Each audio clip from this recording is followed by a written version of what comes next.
Bonjour à tous. Bienvenue à cette table ronde du risque. Je vous remercie pour votre présence. Aujourd'hui, nous vous présenterons une table ronde intitulée S'engager activement dans la communication des risques face aux aléas hydrométéorologiques. Comment passer de la réaction à la proaction? Cette table ronde est enregistrée et sera sur notre chaîne YouTube en début de semaine prochaine. Notre animateur pour aujourd'hui est Philippe Gachon, le directeur général du risque. Philippe, je te laisse la parole pour nous présenter nos panélistes. Merci Catherine, bonjour à tout le monde, j'espère que vous allez bien. Avant de présenter nos deux panélistes, comme c'est une table ronde, on a pris un peu plus de temps que d'habitude et on va réserver un bon 20-25 minutes à la fin aussi pour des questions. Je vais avoir une série de questions à nos invités que je vais présenter sans plus tarder, à tour de rôle. Et puis, on aura aussi un temps à la fin, comme je te dis, pour poser les questions. Gardez à ce moment-là si vous voulez prendre la parole, levez la main, vous pouvez ouvrir votre micro, puis également, Eva qui est avec moi aussi, va regarder aussi s'il y a des questions dans le chat. Sans plus tarder, je présente nos deux invités. Merci beaucoup, Flore et Eric, d'avoir accepté notre invitation. Alors, Flore Tanguay-Hébert est coordonnatrice exécutive du réseau Précrisa, qui est un réseau justement qui travaille sur toutes les crises en santé. Tout à fait complémentaire. D'ailleurs, on a des collaborations avec le risque.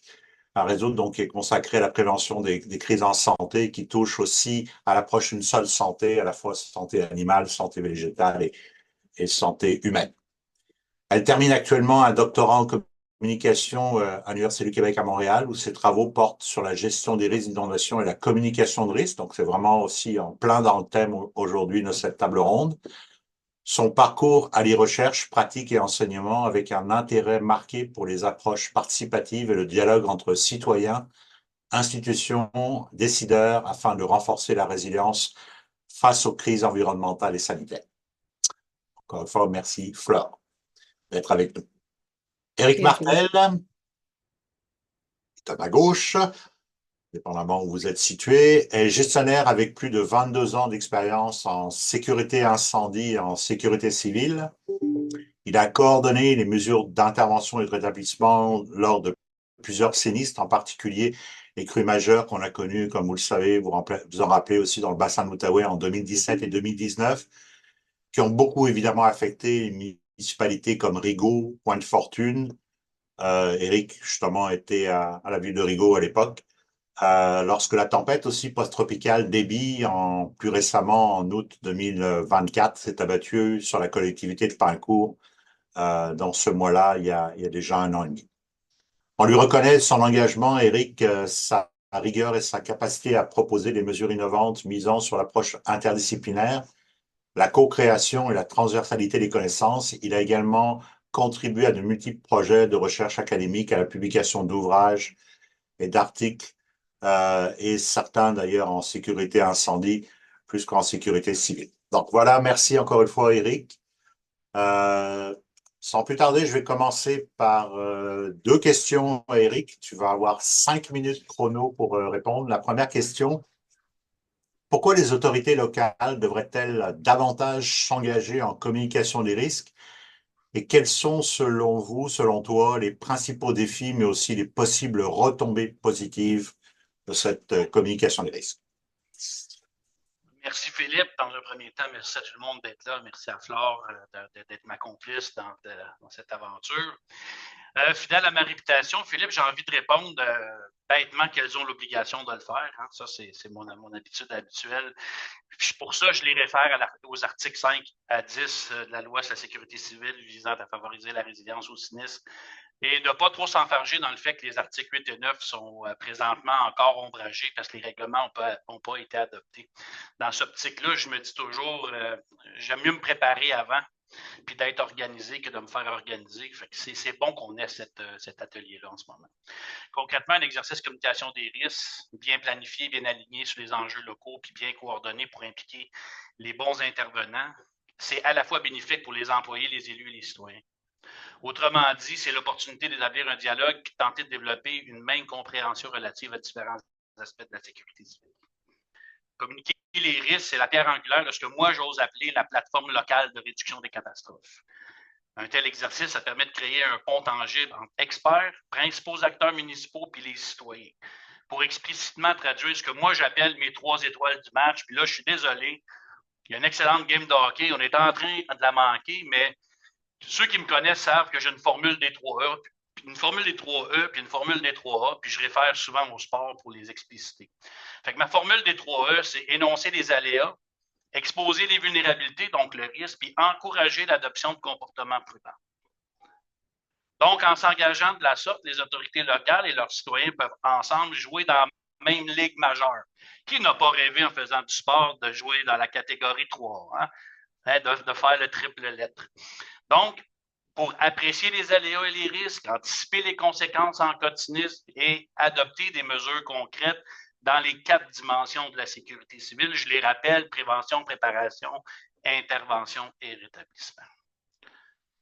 Ça permet aussi aux municipalités de mentionner à leurs citoyens quelles sont leurs priorités vu les obligations qui leur incombent, bien évidemment, mais aussi les limites en termes d'intervention et aussi les attentes envers les citoyens. Dans l'esprit du premier fondement de la sécurité civile au Québec, je le rappelle, la responsabilité partagée, puis dans l'optique des collectivités résilientes, il faut sortir de l'utopie de l'État-providence en favorisant l'autonomisation, la responsabilisation, puis la capacité de prise en charge des citoyens dans l'optique d'une adéquation avec les efforts consentis par les municipalités pour rehausser leur propre capacité à faire face aux sinistres. Oui, la municipalité, c'est bon qu'elle se prépare, là. Ça serait intéressant que les citoyens suivent le rythme. Reposant inéluctablement sur des faits scientifiques et des données probantes, la communication des risques doit systématiquement alimenter la programmation d'activités de sensibilisation du public. Là, je vais insister sur quelque chose. C'est vrai que faire de la sensibilisation du public, ça peut sembler plus agréable, c'est plus ludique, c'est plus terre à terre. Mais dans les faits, pour que ça soit efficace, la sensibilisation du public, ça doit réaligner, voire reprendre les fondamentaux qui sont normalement énoncés lors des différents exercices de l'éducation des risques. Voilà depuis 20 ans que la réforme en sécurité incendie, instituée par la loi sur la sécurité incendie, a permis justement de mettre en valeur la capacité des autorités locales d'aller à la rencontre de leurs citoyens pour changer la donne par rapport aux enjeux de perte de vie et de perte matérielle. Et ça porte fruit. Tout le monde le sait aujourd'hui, les schémas de couverture de risque en sécurité incendie portent fruit. À mon avis, il est temps d'embrayer en 3e vitesse puis de faire la même chose en sécurité civile.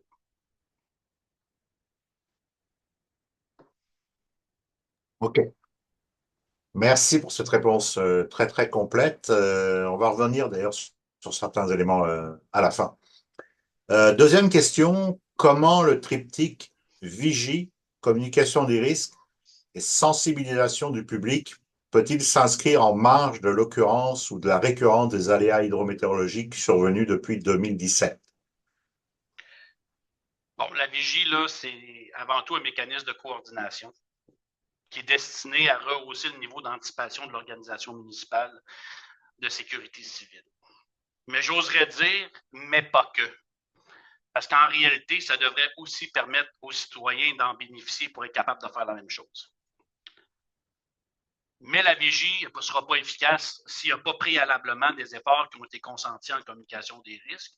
Ici, les messages importants de la communication des risques n'ont pas été repris par des activités de sensibilisation du public. En tenant compte des aléas hydrométéorologiques qui ont causé des sinistres au Québec depuis 2017, on peut conclure qu'il est tout à fait logique pour les municipalités de les prioriser.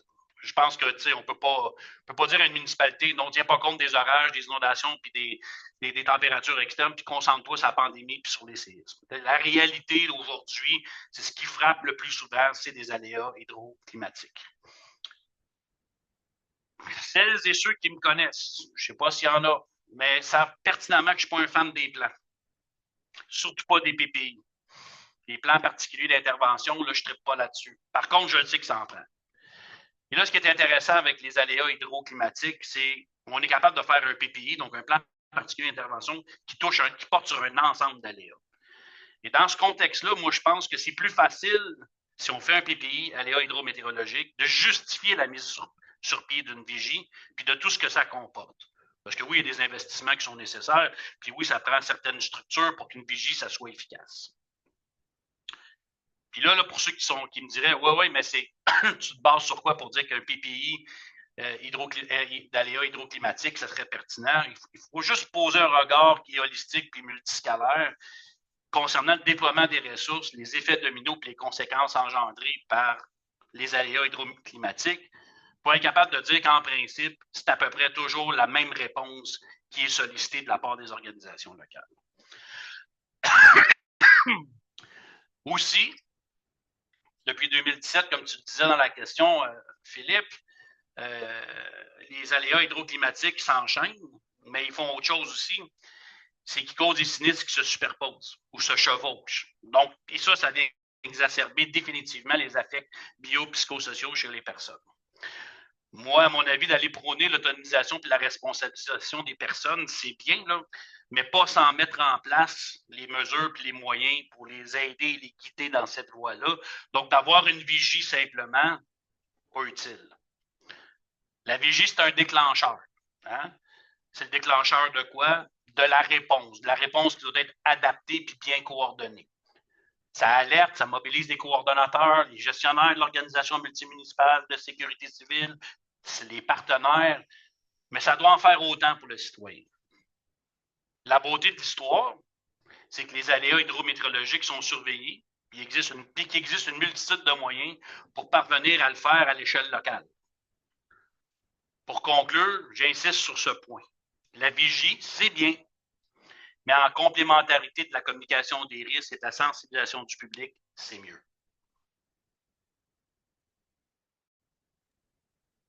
Merci aussi pour cette réponse complète.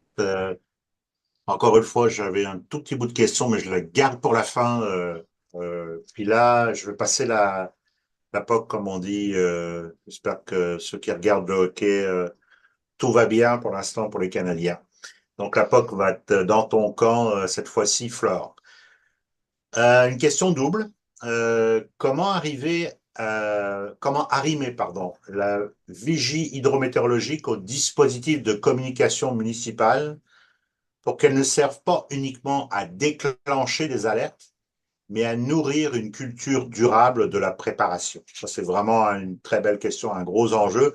Deuxième partie de la question, en quoi la communication des risques peut-elle devenir un outil structurant de la gouvernance municipale plutôt qu'un simple outil de diffusion d'informations? OK. Donc, question double qui nécessite une réponse un peu plus élaborée. On va souvent associer la vigie hydrométéorologique à un mécanisme d'alerte, évidemment. Donc, c'est l'élément déclencheur, comme Éric l'a dit. On va surveiller des précipitations, des débits, des niveaux d'eau, puis quand on atteint un seuil, ça y est, on active nos protocoles d'urgence, on va communiquer des consignes à la population. C'est une logique qui est nécessaire, c'est quand même ça le but d'une vigie, mais si on veut vraiment développer une culture de préparation, une culture de la résilience, ça va être insuffisant de se tenir juste à ça. Le problème, c'est pas la vigie en soi, mais c'est le fait que la communication va s'activer seulement quand le risque va être imminent. Il y a vraiment la vigie devient comme un déclencheur technique, puis la communication va être juste le canal de diffusion rapide pour des informations. Si on veut vraiment passer à une approche proactive, comme le disait le titre du webinaire d'aujourd'hui, il faut que cette séquence-là, qui est davantage ponctuelle, se transforme en cycle qui est continu. Donc, comment est-ce qu'on fait ça? Premièrement, il faut qu'on réussisse à transformer la vigie en outil pédagogique permanent pour les citoyens. Comment est-ce qu'on fait ça? C'est que, bon, la vigie va produire des données en continu. Or, les données ne devraient pas servir seulement à alimenter un système d'alerte avec des seuils de déclenchement.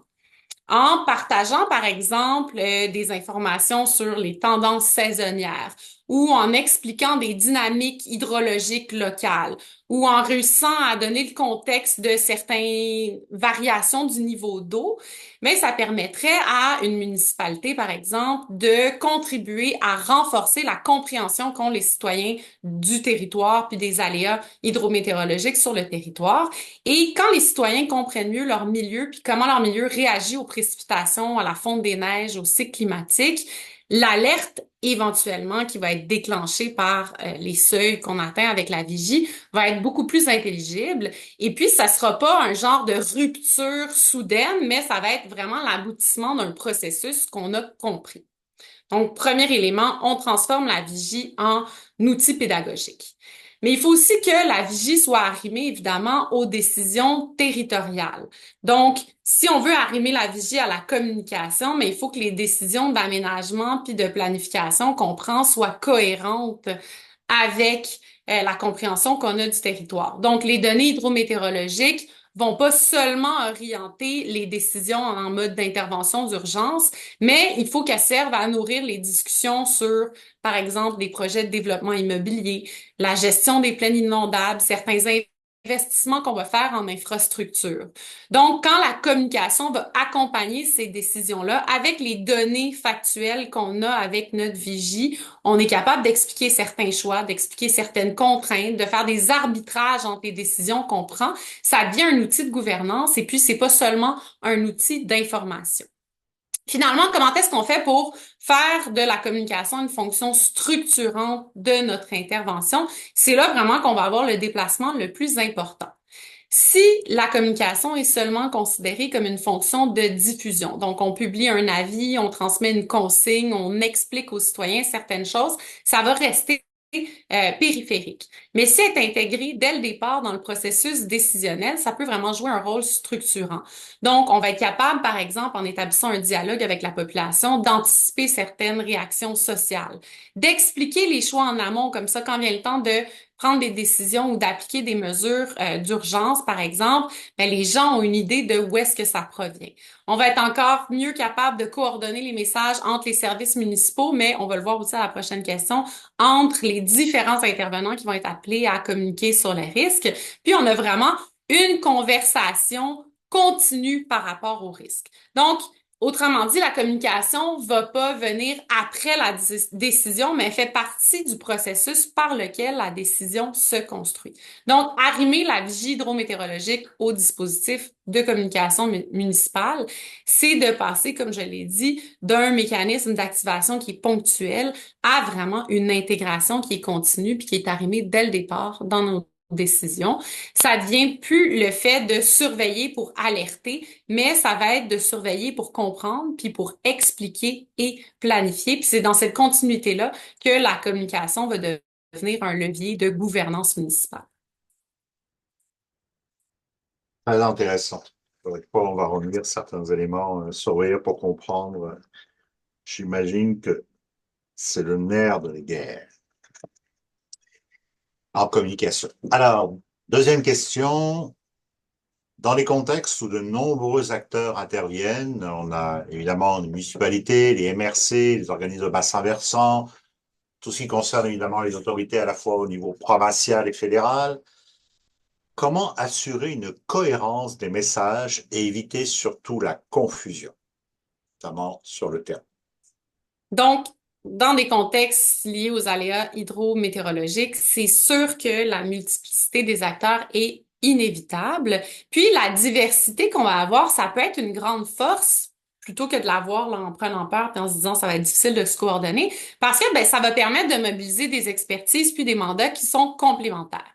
Sauf que du point de vue du citoyen, l'espèce d'architecture organisationnelle à laquelle on fait face est souvent invisible. Donc, tout ce qu'on reçoit, c'est différents messages qui proviennent de paliers ou d'acteurs administratifs différents. Et puis, si on a des messages qui sont incohérents ou contradictoires, ça peut venir éroder la confiance. Et c'est là que les comportements qu'on essaie de faire adopter aux citoyens vont être plus difficiles parce que si la confiance envers les institutions s'érode, ben l'adoption puis l'adhésion aux mesures va être plus difficile à obtenir. Donc, il faut reconnaître premièrement le risque de fragmentation. Ce risque-là de fragmentation entre la parole des différents acteurs peut se manifester de différentes façons. Par exemple, pour un même seuil d'alerte, les interprétations qu'on va en avoir chez différents acteurs peuvent être différentes. Les temporalités avec lesquelles on évalue les choses aussi peuvent être différentes. Si on est une administration municipale en année électorale, c'est pas la même chose que si on est un organisme de bassin versant, par exemple, qui travaille en continuité dans l'établissement de relations à long terme avec les citoyens. Il peut y avoir aussi des messages qui vont être formulés sur des registres différents. Donc, même si chaque acteur agit de bonne foi, l'absence d'arrimage entre les différentes interventions qu'on va avoir de façon publique ou extérieure aux institutions peut donner l'impression d'un manque de cohérence. Puis, comme je l'ai dit en situation de risque, le manque de cohérence peut venir éroder la confiance. Donc, comment est-ce qu'on fait pour s'assurer d'avoir un arrimage entre les différents acteurs puis entre les discours de ces différents acteurs-là? Ça va être de planifier la cohérence en amont. Donc, on va pas s'attendre à ce que, de façon improvisée en période de crise, on soit capable de communiquer de façon adéquate et cohérente et bien coordonnée. Il faut le planifier. De quelle façon on le fait? Ben, on va avoir des protocoles de coordination entre les différents services, entre les différentes organisations, d'essayer d'établir des lignes directrices partagées sur les seuils de communication. Par exemple, qu'est-ce qui fait en sorte qu'une situation va nécessiter qu'on ait communiqué envers les citoyens? Ou alors, ça peut être simplement des messages de validation croisés des messages. Donc, avant la diffusion, je partage avec mes collègues de d'autres organisations les messages que je veux diffuser. Est-ce que tout le monde est en accord? D'accord, on va s'en parler ensemble. C'est pas nécessairement de centraliser la prise de parole parce que la diversité, justement, peut être une force, puis différents porte-paroles vont avoir une crédibilité préétablie auprès de certaines populations. Donc, c'est important de maintenir cette diversité-là. Mais c'est juste d'assurer un alignement minimal entre certaines informations clés puis certaines recommandations. La façon de faire ça, un des éléments centraux, c'est de clarifier les rôles. Et c'est vraiment là où le bas blesse la plupart du temps. Qui annonce quoi? Qui explique les données? Qui transmet les consignes? Si on n'a pas de rôle prédéfini, soit que ça devient la responsabilité de tout le monde, donc personne n'est responsable, ou alors, ben, on a des prises de parole multiples, c'est là qu'il va y avoir des contradictions. Donc, c'est vraiment important de pas maintenir une ambiguïté là-dessus, puis de voir, ben, qui est responsable de communiquer sur quoi. Généralement, ben, on y va avec le rôle de gestion qui va venir avec le rôle de communication qui est associé pour s'assurer qu'il n'y a pas de dédoublement puis de chevauchement. Construire la cohérence dans la prise de parole, c'est pas un processus, comme je l'ai dit, qui peut se faire juste en moment de crise ou dans l'urgence. C'est quelque chose qui se fait en continu. Si on est capable de collaborer régulièrement, ça passe par des exercices de préparation, des exercices de simulation en amont. Si les acteurs collaborent ensemble régulièrement, des activités de concertation, de planification territoriale, de sensibilisation, il va y avoir une compréhension commune du risque qui va se développer. Puis cette compréhension commune-là, partagée, va faciliter ensuite l'alignement des messages quand on devient en situation plus critique. Donc, dans un contexte multi-acteurs, c'est pas de réduire la diversité institutionnelle, c'est de reconnaître cette diversité-là, de reconnaître que ça nécessite une coordination qui est explicite et puis de s'assurer que cette cohérence communicationnelle-là va nous permettre d'améliorer notre résilience parce qu'elle va contribuer à la clarté des messages, à la crédibilité des personnes qui portent ces messages-là, puis par le fait même à la confiance que les gens vont avoir envers les institutions.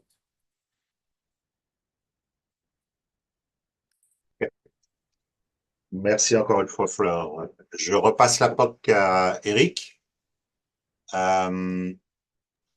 Entre les mesures de préparation mises en place par les municipalités et celles que doivent mettre en place les citoyens, notamment pour protéger leur demeure et leurs biens, en quoi la communication des risques peut-elle s'avérer un levier important d'action? Il faut toujours que je continue à être tannant. Puis j'ai vu quelques questions là, qui ont émergé. Je pense que ça vaut la peine de passer l'article 5 puis l'article 6 de la loi là, sur la sécurité civile, favorisant la résilience au sinistre, parce qu'il y a des choses qui sont très explicites là-dedans, puis elles ne l'étaient pas à l'époque de l'ancienne loi. Donc, je vais commencer par l'article 5. Toute personne, donc n'importe qui, là, petite leçon de droit, toute personne dans un texte de loi, ça veut dire une personne en tant que personne physique, puis une personne morale, doit concourir à la sécurité civile et ainsi responsable d'assurer sa sécurité, de même que celle de ses biens et de ses activités. À cette fin, elle doit faire preuve de prévoyance et de prudence à l'égard des risques de sinistre présents dans son environnement. Elle doit également suivre les consignes des autorités compétentes lors de sinistres ou lors de leur imminence et selon la situation et dans la mesure de ses capacités, et là, j'insiste, pouvoir assurer son autonomie en cas de sinistre et contribuer à en limiter les conséquences. Bon, ça, c'est l'article 5. Ce qui est intéressant, c'est l'article 6. Les municipalités locales sont les premières autorités responsables de la protection des personnes et des biens sur leur territoire en matière de sécurité civile. À cette fin, les municipalités régionales et les municipalités locales qui en font partie doivent se concerter et collaborer afin de planifier et de mettre en place sur leur territoire des mesures pour connaître les risques de sinistres, pour prévenir les sinistres et pour préparer la réponse à ceux-ci. Pourquoi? Pour favoriser la résilience de leur collectivité. Intéressant. Donc, et là, c'est pour moi qui l'ai écrit, elles doivent favoriser la participation de leurs citoyens à la sécurité civile, notamment en les consultant et en les informant sur ces mesures. Donc, tout ce qui a été dit avant, là, la préparation, la prévention, l'intervention, ainsi que sur celles qu'ils peuvent prendre pour réduire les risques de sinistre et pour limiter les conséquences. Pour moi, l'article 6, là, c'est le tremplin. C'est pour ça que je dis qu'ils sont obligés, les municipalités, de s'engager dans la communication des risques, pas juste dans la sensibilisation. Parce que la sensibilisation, c'est pas destiné à approcher un sujet de façon globale pour le traiter en amont, pendant, puis après, dans un contexte de sinistre. Donc, tout le monde est clair, ça nous prend tout un plan de sécurité civile. Dans un monde idéal, il y a une portée générale. Donc, ça suppose une analyse des aléas et des risques, ça suppose une matrice, puis ça suppose que la ville vient de se doter à ce moment-là d'une manière de prioriser ses actions, ses décisions et ses mesures dans les 4 dimensions de la sécurité civile. OK, tout va bien. La ville est prête. La municipalité est prête. Elle a son plan en jour.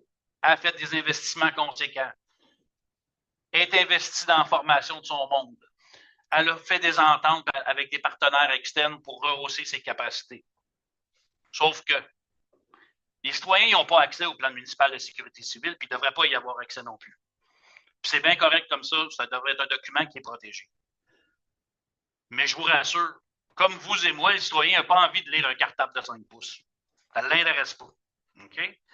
Puis, si on ne fait rien à ce stade-ci, sous prétexte que la municipalité est prête, hey, j'ai un gros score à mon autodiagnostic, ben ça veut dire qu'on demeure campé dans l'État-providence. Puis ça veut dire qu'on demeure campé dans une perspective qui est complètement utopique en marge de la sécurité civile, puis des sinistres, puis de leurs conséquences. Si c'est ça notre posture, ben on ne peut pas s'étonner de dire que les citoyens ne sont pas prêts, qu'ils réagissent mal, qu'ils ne respectent pas les consignes, puis qu'ils sont entièrement dépendants des municipalités. La beauté de la chose, c'est que la communication des risques, c'est un exercice qui est bilatéral avec des bénéfices mutuels. C'est fait de manière honnête, c'est l'opportunité pour la municipalité de dire les vraies affaires aussi. Ce qu'elle fait, ce qui lui reste à faire, puis surtout, ce qu'elle ne fera pas.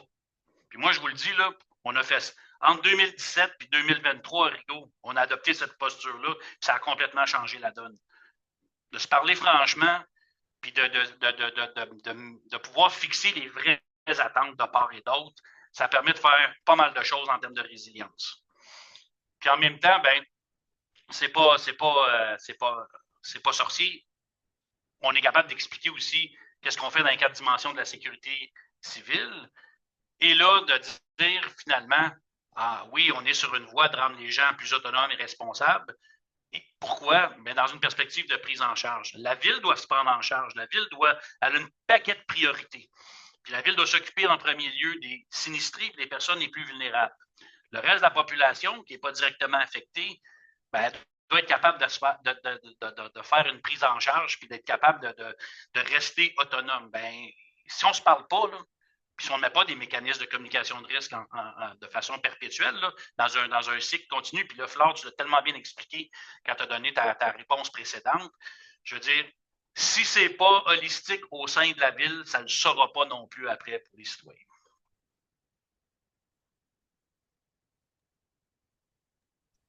Merci, Eric.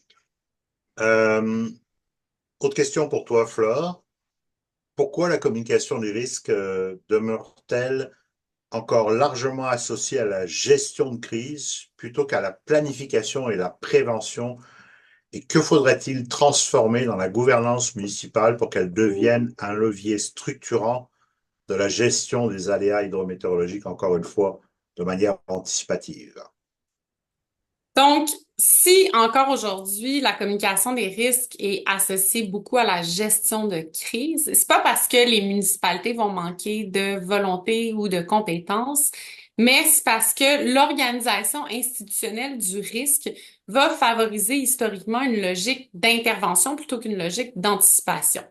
Il y a au moins trois facteurs qui vont expliquer pourquoi est-ce qu'il y a une association entre communication et urgence. Euh, la culture administrative est vraiment davantage centrée sur l'événement. Donc, les dispositifs formels de sécurité civile sont centrés autour de l'événement. Une alerte, la mobilisation, la coordination des interventions et le rétablissement. Donc, dans cette séquence-là, la communication va être naturellement activée au moment où le risque peut devenir concret et visible. Donc, l'élément déclencheur avec le seuil qu'on a atteint dans notre vigie, par exemple. En revanche, dans les phases de planification, de prévention, on va moins les médiatiser. Souvent, elles sont moins urgentes. Elles sont souvent aussi pas dotées nécessairement de ressources communicationnelles qui sont explicites. Donc, on va faire les exercices à l'interne. On tient ça dans nos cartons de notre côté. Puis, c'est que au moment où il va y avoir le déclenchement de vraiment les mesures d'urgence qu'on va aller communiquer par rapport à ce qu'on a fait. Il y a aussi le fait que la gestion de crise va bénéficier d'une visibilité publique et surtout politique. Donc, intervenir pendant une inondation, par exemple, venir coordonner des équipes, soutenir les sinistrés, c'est des actions qui sont tangibles, qui sont immédiatement perceptibles par le public et qui sont payantes sur le plan politique. À l'inverse, investir dans de la prévention, de la sensibilisation à plus long terme, ça va produire des résultats qui sont moins visibles à court terme et surtout qui sont moins mesurables en termes de capital politique. Et cette asymétrie-là peut, sans mauvaise intention nécessairement, orienter les priorités vers la réaction plutôt que vers la préparation. Et une conception encore instrumentale de la communication, ça va être souvent vu comme un outil de transmission d'informations. On va l'activer pour diffuser une consigne, pour clarifier une situation, pour rassurer la population.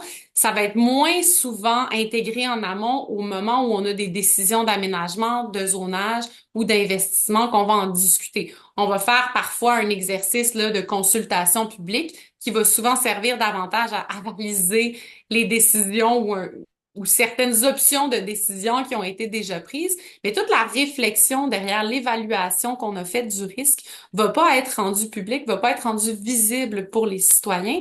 Donc, tant que la communication va demeurer cantonnée à un rôle davantage de diffusion, ça va être associé au moment critique. Qu'est-ce qu'il faudrait transformer pour que la communication puisse devenir vraiment un levier qui est davantage structurant au niveau de la gestion des aléas hydrométéorologiques? Il y a plusieurs transformations qu'il faudrait qu'on apporte. Donc, premièrement, qu'on intègre, comme je l'ai dit à de nombreuses reprises, là, je reviens avec ce leitmotiv-là, que la communication soit intégrée au processus décisionnel dès les premières étapes de réflexion sur le risque. On évalue la vulnérabilité d'un secteur, et on s'en va communiquer là-dessus. On discute d'un projet de développement, on communique là-dessus. On planifie des investissements en infrastructure, on communique là-dessus. Pas obligé de communiquer de façon publique, mais d'intégrer, par exemple, différents groupes d'intérêt, d'intégrer une participation citoyenne active à ce genre de processus décisionnel-là. Pourquoi? Ben, d'un, ça nous permet d'anticiper certaines réactions sociales. Ça nous permet d'expliquer c'est quoi les arbitrages qui ont été faits dans les choix qui ont été faits, de renforcer éventuellement l'acceptabilité sociale de certaines décisions. Il faut aussi qu'il y ait un mandat formel en matière de prévention qui soit donné à la communication. Donc, que les plans municipaux reconnaissent explicitement la communication comme une composante de prévention et pas seulement une composante de l'intervention. Ça suppose qu'on a des responsabilités claires, des ressources identifiées, ce qui fait souvent défaut. On a l'impression que toute personne qui est capable d'écrire, de parler, va être une personne qui est habilitée à communiquer.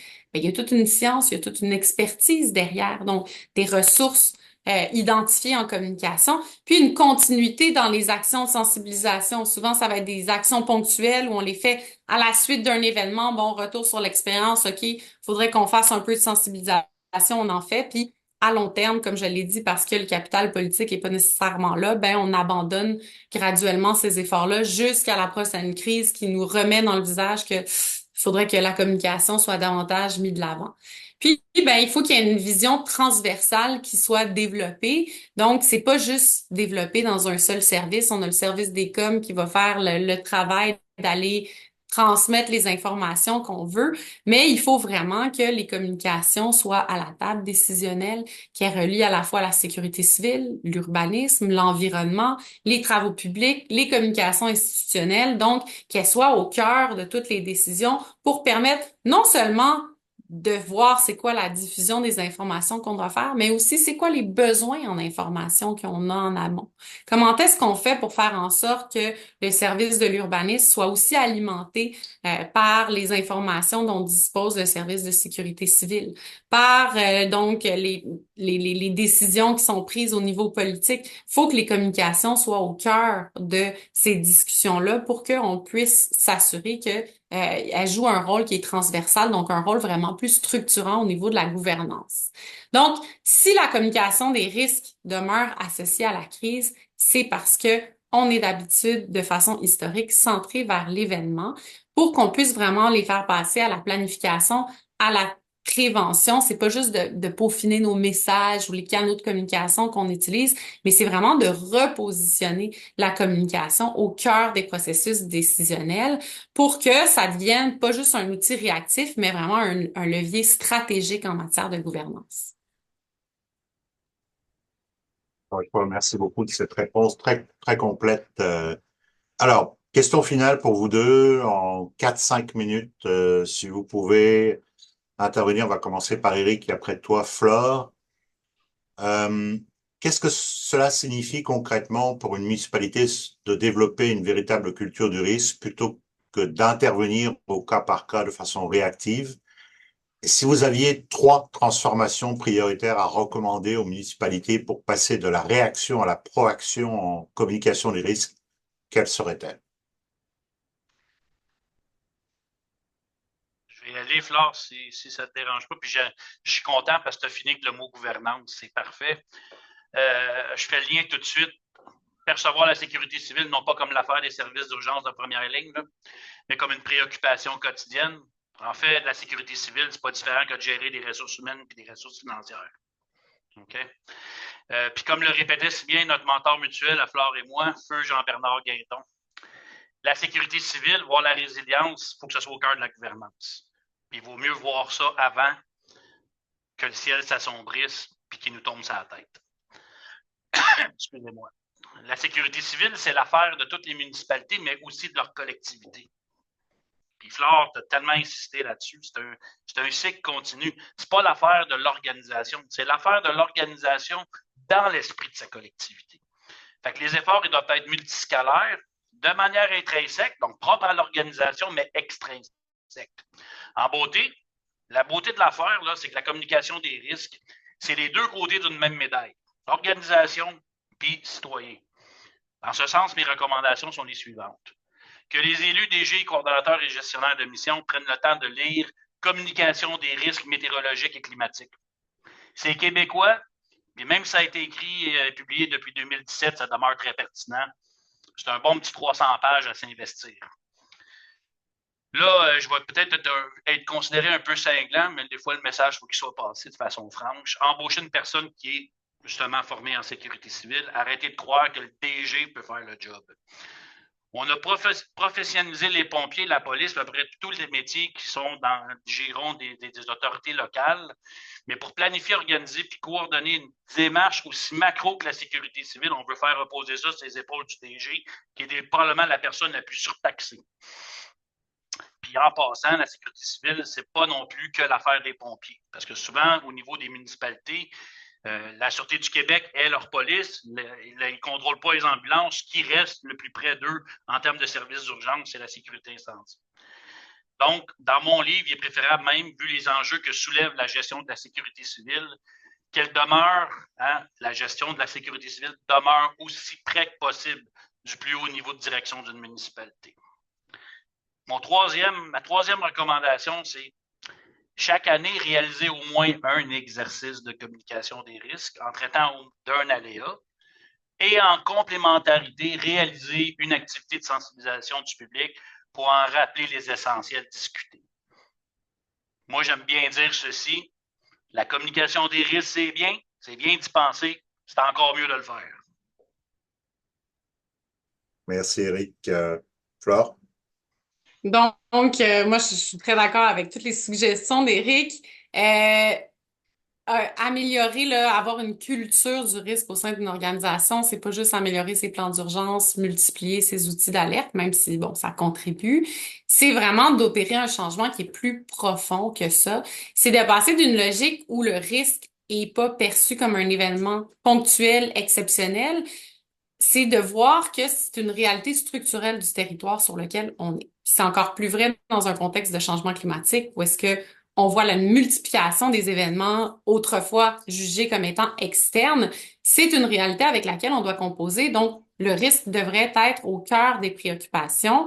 C'est une vraie culture du risque, là, c'est que la conversation sur les aléas, notamment hydrométéorologiques, mais tous les aléas qui peuvent affecter le territoire, va pas juste s'activer quand l'eau monte, mais ça fait vraiment partie des réflexions en matière d'aménagement, en matière de développement immobilier, en matière de planification budgétaire, de communication municipale régulière. C'est quand les élus, les directions municipales, direction générale, les services d'urbanisme, de sécurité civile, de communication vont partager une compréhension qui est commune du risque, puis vont intégrer cette dimension-là dans leurs décisions puis leurs préoccupations quotidiennes.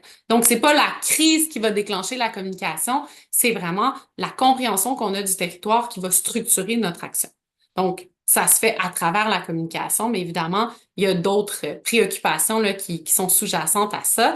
Si j'avais à identifier 3 transformations prioritaires qui permettraient de vraiment passer d'une action réactive là, à une action proactive en matière de communication des risques, premièrement, il faudrait institutionnaliser la communication des risques.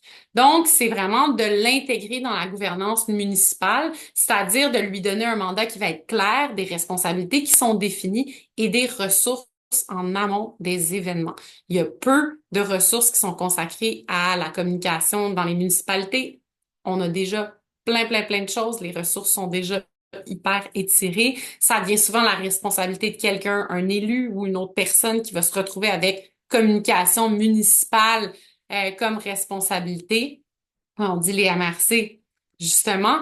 Tant que la communication demeure activée principalement en situation d'urgence, ça va être perçu comme un outil opérationnel. Donc, pour qu'elle devienne structurante, elle doit être explicitement mentionnée dans les plans de gestion des risques, dans les stratégies d'aménagement, puis dans les processus décisionnels. Il faut que chaque processus décisionnel comporte une part de communication qui est associée. Deuxièmement, il faut être capable d'arrimer vigie, planification et communication. Donc, que ce soit dans une espèce de logique continue. La vigie ne devrait pas servir juste à déclencher des alertes, elle devrait nourrir une compréhension collective là, des dynamiques du territoire, puis en partageant ces tendances-là, en expliquant les cycles saisonniers, en contextualisant les données, on va transformer ce qui est un outil technique en levier pédagogique, comme je le disais, et c'est de cette façon-là qu'on est capable de tranquillement développer une culture, plus durable de la préparation. Et troisièmement, ce sur quoi j'ai insisté plus tôt aussi, c'est de vraiment formaliser la cohérence interacteur. Donc, d'investir dans le fait de se coordonner, que dans plusieurs contextes, les citoyens reçoivent des messages qui vont venir de différentes instances, que ce soit les MRC, les municipalités, les autorités provinciales, parfois interprovinciales si on est sur le bord de la frontière avec l'Ontario, ou alors internationales avec les États-Unis, sans vraiment être capable de percevoir c'est quoi la distinction qu'il va y avoir en elles. Ça va créer de la confusion. Donc, il faut que cette cohérence-là dans les messages soit planifiée. Ça évite aussi, comme on mentionnait dans le chat tantôt, qu'il y ait trop de bruit puis qu'on devienne là, surinformé puis qu'on n'est plus capable de voir exactement quels messages sont les plus importants. Donc, ça suppose d'avoir des protocoles de coordination, des lignes directrices qui sont partagées, puis une reconnaissance mutuelle des rôles qui est bien définie. On n'a pas à aller communiquer sur les rôles de quelqu'un d'autre, sur les responsabilités de quelqu'un d'autre. Si chaque acteur communique sur ce qui relève de sa juridiction, ben c'est plus facile après ça d'assurer qu'on évite les chevauchements puis les manques de cohérence. Puis dans cette cohérence-là aussi, c'est de cette façon-là qu'on va construire la confiance, pas juste la confiance envers les différentes institutions qui communiquent pour le citoyen, mais la confiance mutuelle chez les personnes qui sont appelées à communiquer de façon coordonnée, donc chez les différentes instances qui vont communiquer par rapport à ces aléas-là, et donc d'améliorer la façon dont on va travailler ensemble avec une compréhension des risques puis du territoire qui est partagé, puis avec des protocoles pour communiquer de façon coordonnée. Donc, passer de la réaction à la proaction, c'est pas juste de faire en sorte qu'on soit plus rapide pour passer des messages, qu'on soit plus clair dans nos consignes, c'est vraiment de transformer la place que va occuper le risque dans notre gouvernance municipale et la communication par rapport à ce risque-là dans notre gouvernance municipale. C'est d'accepter que la résilience, c'est pas juste quelque chose qu'on constate en période de crise, mais que ça se construit progressivement dans une continuité d'amélioration continue. Très intéressant. Donc, on va arrêter là. On a pas mal déjà de questions dans le chat. Alors, encore une fois, ceux qui ne l'ont pas, vous pouvez aussi lever la main. Donc, on va ouvrir la période de questions. Eva, je vais te laisser aussi lire. Certains d'entre vous aussi peuvent aussi prendre la parole directement pour poser les questions. Vas-y, à toi, Eva. Parfait, merci. Je ne sais pas, Monsieur Mercier, est-ce que vous voudriez poser vous-même la question ou bien je la lis à votre place? Puisque votre caméra est ouverte, ça ferait plus personnel. Ah, par contre, il n'y a pas de son. Voilà, c'est Ouais. revenu? Oui. Oui, c'est ça. Écoutez, j'ai été un des heureux sinistrés du 9 août 2024 avec un beau 20 cm d'eau dans mon sous-sol. Et en fait, ce que je me demande là-dedans, c'est est-ce qu'il y a une certaine forme d'obligation pour les municipalités d'être plus résilients aux sinistres en général et aux hydrométéores en particulier, de se préparer parce qu'il y a une usine qui a des produits toxiques. Entre guillemets, c'est plus facile parce que l'usine ne bouge pas, elle est statique dans l'espace et peut-être pas dans le temps. Alors que on s'entend que la météo, ça peut frapper n'importe où sur la ville. Donc, au niveau de l'amélioration de la résilience, c'est-à-dire des règlements municipaux pour garder au moins, je sais pas, comme 30% d'un terrain qui va être absorbant au lieu d'avoir une piscine creusée, des dalles de ciment puis du béton en avant. Donc, est-ce qu'il y a quelque chose qui tord les bras finalement aux municipalités d'augmenter leur résilience ou c'est au bon vouloir des politiciens? Eric, je pense que la question, vas-y. Bon, écoutez, M. Mercier, il faut la regarder sur différents angles. Je pense qu'il y a un contexte législatif qui oblige les municipalités à embrasser la résilience dans la mise en place de différentes choses, dont des plans, mais éventuellement, là, c'est dans la loi sur la sécurité civile visant la résilience au sinistre qu'il sera question d'une forme de concordance entre ce que font les autorités locales et les MRC, parce qu'il y aura des règlements. Il y en aura deux là, majeurs, là, celui pour la création des plans de gestion de risque et les plans de résilience. Donc ça, c'est déjà un premier morceau de réponse. On est en attente. La loi est adoptée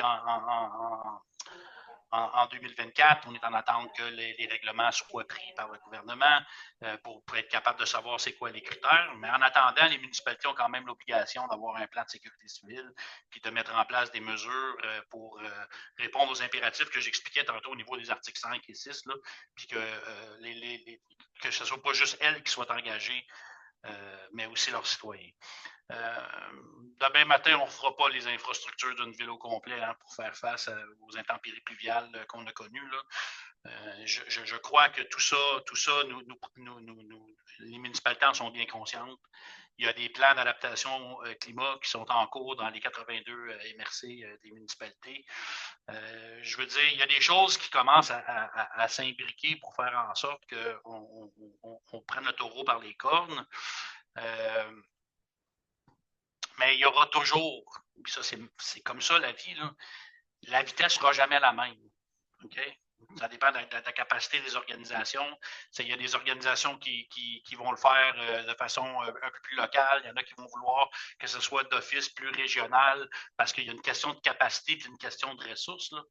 Mais je vous dirais que je ne vois pas le tableau tout sombre. Je vois le tableau avec du gris et de la lumière. Je ne sens pas dans le discours que les municipalités ont les bras croisés par rapport à la sécurité civile et les enjeux, mais disons que la nouvelle loi en 2024 est venue brasser certaines cartes. Je dirais ça comme ça.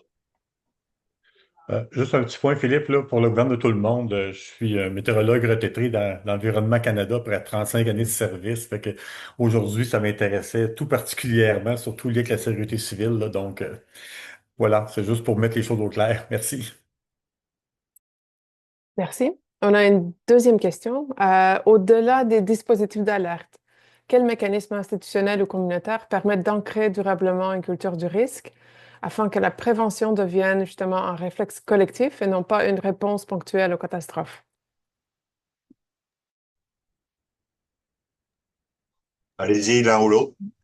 Je peux me lancer. Ben, c'est sûr que une des choses qui ressort de certaines recherches que j'ai faites, c'est que en période de crise ou période d'urgence, c'est pas là le moment où est-ce que il faut que les citoyens découvrent qui sont les personnes qui vont communiquer envers eux. Donc, il faut que les canaux de communication puis les habitudes de communication aient été établis avant la période d'urgence.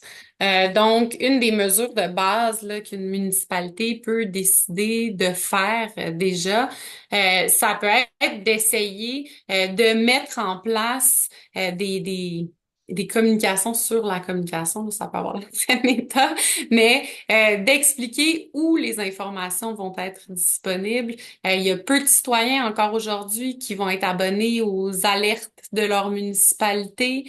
Des informations quant aux attitudes à prendre, la fameuse trousse 72 heures, mais aussi de faire un exercice personnel chez soi, d'aller voir quels sont les risques auxquels moi personnellement comme citoyen je suis déjà assujettie, là, donc d'aller voir bon quels sont les risques sur le territoire, quelles sont les mesures que je devrais prendre de prévention par rapport à ces risques-là. C'est un travail que de plus en plus des compagnies d'assurance essaient de faire, là. Donc, peut-être que les municipalités auraient avantage à essayer de travailler conjointement pour essayer d'aider les personnes à se préparer. Et puis, donc déjà là, de capaciter les citoyens là, à prendre en charge là, leur propre sécurité. Mais après ça, au niveau des municipalités, c'est d'expliquer les décisions, comme je le disais, d'expliquer quelles sont les dynamiques territoriales qui exposent les gens, la population à des risques pour que, ben, déjà, il y ait une prise de conscience de quand on a parlé des inondations justement là à Montréal qui ont eu lieu, là, que les gens se sont trouvés à être inondés alors qu'ils n'étaient pas du tout sur le bord d'une rivière. Ben, d'aller en amont parler de ces affaires-là, de parler des manques d'eau, des risques sanitaires tout autant que les risques climatiques, parce que bon, les uns vont avec les autres. que les gens prennent aussi pour habitude de réaliser que oui, la municipalité est là pour les aider, puis s'il y a besoin, il y a le gouvernement provincial, mais dans les premiers temps de la survenance d'une catastrophe, c'est pas la municipalité, c'est pas les pompiers là qui vont venir vous sauver chez eux. Donc, il y a une certaine responsabilité à avoir, une certaine capacité à avoir. Une autre chose qui permet de développer une culture de la résilience aussi, c'est de prendre conscience justement de du fait qu'on est un peu laissé à nous-mêmes là, dans les premières heures ou les premiers jours suivant une catastrophe, puis d'essayer de prendre conscience de qui sont nos voisins, d'aller dire bonjour à nos voisins de palier, de connaître les noms des gens sur notre rue, qui sont les personnes seules, qui sont les personnes vulnérables sur le territoire, quelles sont les entreprises qui sont autour de nous, des choses comme ça. Donc, de s'assurer qu'il y a un espèce de filet communautaire social qui, autrefois, était beaucoup plus présent, beaucoup plus constant. Pourquoi ça s'est défait? Il y a toutes sortes de raisons là, pour l'expliquer, mais de prendre conscience de ça pour que en période de crise, ben, on ait davantage le réflexe de s'appuyer les uns sur les autres plutôt que de juste attendre que la municipalité vienne nous sauver. D'autant plus qu'en période d'urgence, souvent, les intervenants municipaux, eux aussi, sont sinistrés.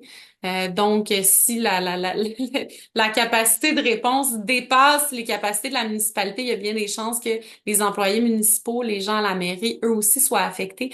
Donc, eux aussi doivent fonctionner là, à capacité réduite. Donc, c'est ça, vraiment une prise de conscience collective qui doit s'opérer. Puis ça passe beaucoup par le fait de faire participer les gens aux discussions puis aux réflexions. On parle d'aménagement du territoire. Ben pourquoi est-ce qu'on va décider, par exemple, de créer des parcs avec des zones tampons humides pour permettre d'absorber l'eau? Pourquoi on va autoriser ou non certains usages?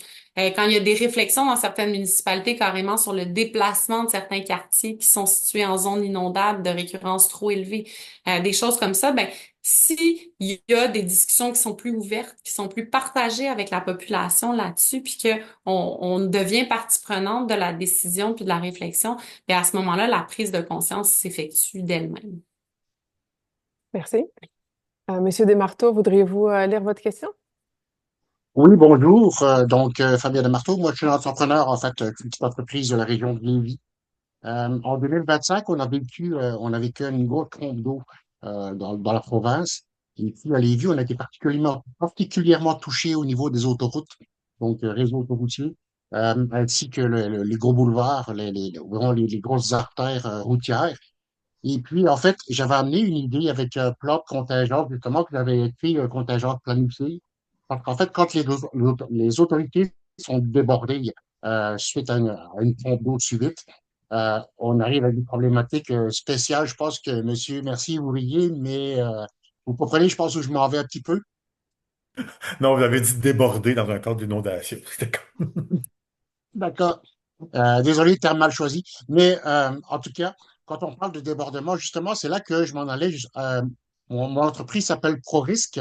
Et puis, en fait, je suis en fait un intermédiaire entre les différents services, les différentes autorités. Je travaille en sécurité privée, bien sûr. Et puis, on sait que le Québec regorge de ressources importantes. On peut parler également si on dit, tiens, on arrive à une grosse problématique, trompe d'eau, inondation subite, comment est-ce qu'on va gérer ça? La police ne pourra pas être pour tout. Et puis, bien sûr, je parlais justement avec un collègue et je lui dis, tiens, on a des ressources telles que le MTQ, les compagnies de signalisation. Il y a énormément de compagnies de signalisation, beaucoup de véhicules. Donc, comparer des rues inondées, ben, c'est pas toujours la police qui va pouvoir tout faire. Donc, je pense qu'au niveau de la contingence des ressources, justement, avec ces entreprises-là, liées pour assister les secours, je pense que ça peut être une idée ou un concept qui s'en irait justement dans la résilience au niveau au niveau de la contingence, en fait, pour les plans de sauvetage et l'organisation de secours dans des situations particulières. Vous pouvez aller, Flore, ça ne dérange pas. Vous avez dit Lévis ou Léry? Lévis, la ville de Bon, Lévis. ça donne bien. Ma conjointe est lévisienne et j'y suis en ce moment. Bon, ceci étant clair, je vais vous rassurer, Et rien n'empêche les municipalités de conclure des ententes avec des tiers qui ont le pouvoir. Que une municipalité soit gérée par le code municipal ou la loi sur les cités et villes ou une charte, rien ne les empêche. Beaucoup le font. Okay? Beaucoup vont le faire aussi de façon à ce que ça ne soit pas nécessairement lié par des ententes, mais ils vont avoir un bottin de ressources pour justement être capable de faire appel aux ressources qui sont externes. Et sachez que pour les municipalités, ce n'est pas un problème de faire ça. La loi le prévoit, la loi sur la sécurité civile, là, je parle, de faire intervenir des gens, puis que ça engage des dépenses, mais que ces dépenses-là soient justifiables, elles deviennent admissibles à de l'aide financière. Bon, ceci étant dit, Déby, là, on a tendance à le regarder, là, puis à dire c'est un événement d'exception. Puis on fait souvent ça, hein, ce fameux terme-là, situation d'exception. C'est commun, là. Excusez-moi. C'est parce qu'on a la mémoire courte. On ne fait pas souvent des exercices rétroactifs pour aller consulter la littérature de quand est-ce qu'ils sont survenus des ouragans, des portions d'ouragans, des tempêtes tropicales, quand est-ce qu'il est survenu des tornades dans le temps, pour se rendre compte que ce n'est pas des situations d'exception. Puis c'est la même affaire avec les fameuses crues qui atteignent les cotes centenaires, là. Je viens d'un secteur où depuis 1963, c'est arrivé 8 fois. On essaie de me faire croire que 2017 et 2019, c'était exceptionnel. Mais il y en avait eu avant. Puis il va y en avoir encore. Oui, je ne peux pas répondre de façon précise à votre question. Mais si vous avez des services qui peuvent être complémentaires à ceux de la municipalité, il est dans votre intérêt de les faire connaître. Je vous dirais ça comme message. Je vous donne un exemple de ce qu'on a fait chez nous avec une très grande entreprise pour être capable de nourrir dans un premier temps notre staff alors qu'on est mobilisé en sécurité civile. On a fait une entente avec une entreprise privée qui sa spécialité, c'est faire des aliments surgelés, tout préparés d'avance, donc bien balancés d'une qualité qui fait en sorte qu'on a accès rapidement à ça pour bien nourrir nos gens, pour qu'ils soient efficaces tout le long de la gestion de crise. Donc, voyez-vous, c'est un exemple, c'est de la bouffe, mais ça peut être pour autre chose. Mais je pense que c'est à vous de prendre le taureau vers les cornes, de remonter vers l'autorité locale. Puis, je rajouterais dans une situation aussi où est-ce qu'il y a beaucoup de problèmes de manque de ressources, là. Il y a souvent des ententes qui vont se conclure intermunicipales quand c'est pas justement avec des entreprises privées pour permettre une mise en commun. Quand je parle d'avoir quelqu'un qui est dédié aux communications, mais c'est pas nécessairement que chaque municipalité au Québec ait quelqu'un qui est dédié aux communications, mais ça va être d'être capable de mettre en commun ces choses-là puis de faire appel aux forces vives du milieu, de centraliser même une réponse qui peut être collective face aux risques en situation d'urgence. Si on reprend par exemple la situation qu'il y avait eu les inondations de Calgary, ça date quand même de 2013, là. Mais ils ont été capables, par le biais des médias sociaux, de faire appel à toutes les personnes qui étaient disponibles pour aider au recouvrement. Ben, ils fonctionnaient par le biais à l'époque de Twitter, puis ils disaient on a besoin de 12 bénévoles pour nous aider à dégager telle route. Il y avait des gens qui se manifestaient, puis ça s'était centralisé de cette façon-là. Donc, l'espèce de réponse informelle de la population peut s'organiser en parallèle avec la réponse municipale. Tant que les réponses vont pas là, nuire les unes aux autres, il y a moyen quand même de le faire, d'autant plus que c'est pas toutes les municipalités là, qui vont avoir les moyens d'avoir des grosses équipes pour répondre. Il y a un autre cas dans le cas d'inondation des agriculteurs qui avaient de la machinerie agricole qui sont venus aider à construire des digues pour aider la municipalité à répondre là, à la situation. Il y a moyen de l'organiser, puis ensuite, justement, comme Éric l'a dit, là, de s'assurer que ça puisse rentrer dans les dépenses admissibles. Merci beaucoup. Je pense qu'on a à peu près fini le délai qu'on avait pour aujourd'hui pour la conversation. C'est super intéressant. Merci beaucoup, Monsieur Martel, Madame Tanguay-Hébert et Monsieur Gachon. Je ne sais pas, Philippe, si vous vouliez dire quelques petits mots de clôture. Ouais, ben, je vois qu'il y avait d'autres questions qui étaient aussi dans le chat. C'est vrai qu'on avait prévu 1 heure et demie. Peut-être si on peut, pour certains, rester encore un petit peu pour ceux qui souhaitent.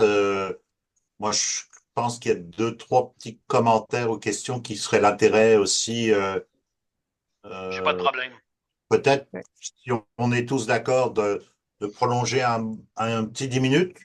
Puis, enfin, je sais que la vidéo va être un peu plus grande que d'habitude, mais je pense que c'est un sujet qui est tellement d'intérêt. Je vois toutes les questions qui sont, peut-être avoir des réponses courtes, Eric et Fleur, parce qu'il y en a plusieurs là-dedans, mais je vais te laisser, Eva. Je sais que tu es bonne aussi à lire à travers. Il y en a quelques-unes. Mais si vous êtes Oui, d'accord, on se fait un 10 minutes de plus, puis on terminera vers 9h05. Ça va? 13h15, pardon. parfait. Et ce qu'on peut vous proposer aussi, s'il reste des questions qui n'ont pas été répondues à votre fin, mettons, on peut toujours faire le suivi avec les présentateurs par la suite et vous faire parvenir leurs réponses par courriel si jamais c'est vraiment des questions très pertinentes. Donc, on poursuivit. Comment transformer les données hydrométéorologiques disponibles en véritable outil d'anticipation décisionnelle et pas seulement un rapport post-catastrophe? Ouais, elle mérite pas mal de temps, celle-là. Moi, je pense que ça, celle-là, c'est probablement quelque chose qu'on devrait répondre à l'extérieur de la petite fenêtre qu'on a là, parce que ça vient chercher plusieurs éléments, puis c'est pas tout le monde non plus qui présentement compile à l'échelle locale des données. Parfait. Madame Tanguay-Hépert, ça vous va si on fait le suivi par la suite? Oui, oui, oui, oui. Parfait. OK. Une autre question, en fait, c'est plutôt en commentaire.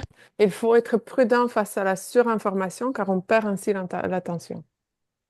Oui, ben comme j'ai répondu là dans le chat, c'est justement là que devient Mhm. intéressant d'avoir une formalisation de la coordination des réponses. Comme ça, on évite de contribuer au bruit ambiant, puis de se ramasser à avoir tellement d'informations que les gens deviennent à ne plus savoir qu'est-ce qui est important, puis être capable de départager les messages les clés. Donc, plus on est coordonné, mieux va être l'adéquation entre ce qu'on essaie de dire là, comme différentes intervenants.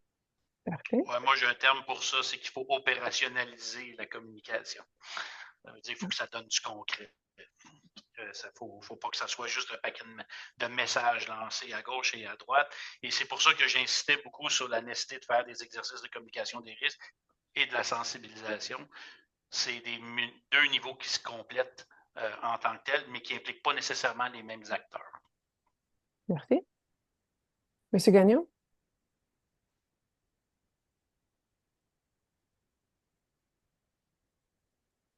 Oui, ben merci. Là. Une petite question justement. Éric, tu parles de l'opérationnalisation. Est-ce que c'est possible de rendre la communication plus concrète, c'est-à-dire en la joignant à des activités sur le terrain, en incitant les citoyens, en leur parlant de sacs de sable, mais en étant en train de faire des sacs de sable ensemble? Est-ce qu'il y a des types de communication qui sont de ce type-là, quasiment de la formation? Euh, Je vais te répondre oui, il y a même des vidéos. Alors, les municipalités qui sont très proactives là-dedans. D'ailleurs, il y a un prix mérite là, qui était au colloque de la sécurité civile à chaque année où on voit des initiatives municipales dans ce sens-là. Puis c'est là que je dis, là, ça prend ça. Si à la communication des risques, un expert va venir expliquer la pertinence d'avoir des digues ou de certaines mesures de prévention et puis de les faire. Encore faut-il leur montrer comment faire. Là. Ben là, c'est là que je viens de dire oui, ça prend ça. Quand je te parle de ludique, je te parle aussi de ça. Hein? Je me rappelle quand on était à Rigaud, avant qu'on permette aux gens de venir chercher des sacs de sable, là, on avait monté différentes digues. On l'avait fait avec le fameux plastique. On avait des modèles pour que les gens prennent une photo et qu'ils soient capables de reproduire ça chez eux. Ils n'ont pas tenté de faire ça comme ils pensent que ça doit être. Ils pensent que ça doit être fait. Non, il y a vraiment des méthodologies, mais c'est vrai qu'il faut leur montrer. Et Alors, puis j'ajouterais ouais, là-dessus, dans les moyens efficaces là, pour communiquer auprès de la population, c'est pas nécessairement d'essayer de multiplier les activités ou les canaux, mais c'est d'aller chercher les gens qui ont déjà un lien. Si on pense aux organismes de bassin versant, qui ont déjà cette proximité-là, puis une relation à plus long terme qui est établie avec les populations riveraines, ben de faire passer par ces canaux de communication-là, ça peut être des groupes communautaires, ça peut être vraiment des endroits, ça a été particulièrement utilisé comme genre de méthode d'approche pendant la pandémie, d'aller vers les interlocuteurs de confiance qui ont déjà accès à certains groupes, certaines populations, plutôt que d'essayer de dédoubler les efforts comme municipalité, de se dire, ah, moi, je vais aller rejoindre les gens en faisant ci, en faisant ça. Pourquoi pas juste aller demander à ceux qui sont déjà sur le terrain d'aller faire la communication, puis justement coordonner les messages avec eux. Merci. Merci. Euh, Justement, il y a une question qui se rapproche un peu. Vous parlez de communiquer avec les citoyens, puis être transparent avec eux. Monsieur Martel, tantôt, vous avez parlé d'un document de 300 pages ou un cartable, un gros cartable. Et quelqu'un demande quel est l'avantage que le document de sécurité civile, justement ce gros cartable, soit protégé. Pourquoi les citoyens ne peuvent pas y avoir accès? En fait, il y a des informations sensibles là-dedans, il y a des informations nominatives, il y a un paquet de trucs, là. Je veux dire, à quelque part, quand l'organisation fait une analyse des risques, elle met en lumière aussi ses propres vulnérabilités, là. Puis là, c'est pas parce que je veux faire du protectionnisme, là. Ça veut pas dire que ce qu'il y a dans le plan, on peut pas le communiquer. Je veux dire, on donne pas accès au plan. Il y a des éléments du plan qui doivent être mis en évidence face aux citoyens. Quand je disais tout à l'heure, en communication de risque, il est important que la ville dise, voici ce que j'ai fait, voici ce que je veux faire parce que je ne l'ai pas encore fait, puis voici ce que je ne ferai pas. C'est une traduction directe de ce qu'il y a dans le plan. Alors, sans donner accès à l'outil, la municipalité a la responsabilité de s'engager de façon active parce que si elle se prépare de son côté, seule, avec l'information qu'elle a, tantôt, elle va gérer des problèmes parce qu'elle ne l'aura pas traduit aux citoyens pour leur permettre justement d'aller œuvrer vers cette autonomisation, cette prise de responsabilité. Puis comme Flore le disait, la fameuse prise en charge, je veux dire, les citoyens qui, au terme de leur voisinage, viennent en aide. Je veux dire, si la municipalité garde les infos pour elle, ça ne fonctionnera pas. Merci. Je pense qu'on a fait le tour des questions dans le chat. Il y a beaucoup, beaucoup de commentaires et de remerciements pour vous, vous trois, vous deux. Et c'est vraiment apprécié que vous soyez là, que vous ayez pris le temps aussi d'allonger un peu la séance. Philippe, je vous laisse la parole. Ouais, je vais encore une fois merci à tout le monde. C'est vraiment très intéressant. C'est des discussions qu'on pourra avoir longtemps. Puis je vais terminer là-dessus. On a un appel à projet justement en ce moment sur la culture du risque. C'est un beau sujet. On l'a abordé. Tu l'as abordé, Eric et Flore. La culture du risque, ça se construit aussi à travers toutes sortes d'informations, qu'elles soient de nature scientifique ou pratique, et venant aussi des territoires. Je terminerai pour dire que ça répond en toute partie, à la question des données hydrométéorologiques. Mais il n'y a pas juste de données hydrométéorologiques d'ailleurs qui peuvent servir justement à développer des alternatives ou anticiper. Il y a l'information qualitative. Je prends juste un exemple. Dans certaines cultures, on en a parlé beaucoup ces dernières années d'ailleurs, de mettre des marqueurs dans les endroits justement où est rendue l'inondation, le niveau d'eau.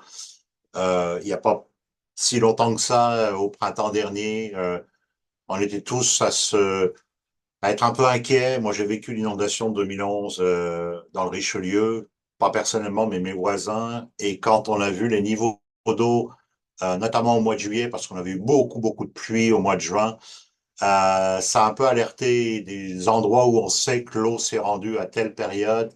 Ça nous aide à développer justement cette anticipation. Et c'est pas juste, comme disait tout à l'heure Eric, les municipalités, mais aussi nous les citoyens. Donc, servir aussi de la lecture qu'on fait de notre environnement, nos milieux de vie, c'est extrêmement important. Et c'est pour ça que le partage d'informations devient essentiel. Encore une fois, c'était une très, très belle discussion. Je pense que on a tous, ça me fait penser qu'on va avoir aussi à avoir d'autres interventions, discussions sur ce thème-là qui est extrêmement utile. Merci beaucoup, Flore. Merci beaucoup, Eric. Merci beaucoup, Eva, aussi, d'avoir permis, en fait, de lire. Il y a encore beaucoup de choses qui sont dans le chat. On va essayer aussi d'en faire une copie, puis vous l'envoyez, Eric et Flore. Et Au plaisir de vous revoir bientôt. Bonne fin de semaine et puis on se revoit bientôt pour un prochain webinaire du risque.